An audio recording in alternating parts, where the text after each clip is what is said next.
നന്ദിയുണ്ട്. ഇന്നോളം എത്തിയ ഞങ്ങളുടെ ഈ സുവർണയാത്രയിൽ നിങ്ങളുടെ ഓരോ ആഘോഷങ്ങൾക്കുമൊപ്പം ഞങ്ങളെയും ചേർത്ത് നിർത്തിയതിന്. Beauty mark gold and diamonds, specially for you. Karipur വിമാനത്താവളം വഴി 18 കിലോ ഹൈബ്രിഡ് കഞ്ചാവ് കടത്തിക്കൊണ്ടുവന്ന പോലീസിനെ വെട്ടിച്ചു കടന്നുകളഞ്ഞ യാത്രക്കാരൻ 12 ദിവസത്തിനു ശേഷം പിടിയിലായത് കൊടൈക്കനാലിൽ നിന്ന്. കണ്ണൂർ പത്തായക്കുന്ന് 33 വയസ്സുള്ള PM മുഹമ്മദ് ഷഹീറാണ് പിടിയിലായത്. മെയ് 12 രാത്രിയിലായിരുന്നു സംഭവം. കഞ്ചാവ് നിറച്ച ട്രോളി ബാഗ് അന്ന് പിടിച്ചെടുത്തു. കരിപ്പൂരിൽ ഏറ്റുവാങ്ങാനെത്തിയവർ പിടിയിലാവുകയും ചെയ്തു.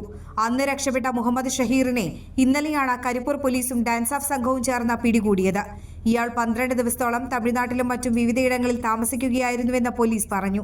സംഭവത്തിൽ അന്വേഷണം ഊർജിതമാക്കി. എയർ 1 കരിപ്പൂർ. സാധാരണക്കാരുടെ കുടുംബ വസ്ത്രാലയം ഷാദി സിൽക്സ് ഇനി കൂടുതൽ സൗകര്യങ്ങളോടെ മികച്ച കളക്ഷനും വിശാലമായ പാർക്കിംഗും. ഷാദി സിൽക്സ് ബസ് സ്റ്റാൻഡിന് എതിർവശം കൊണ്ടോട്ടി.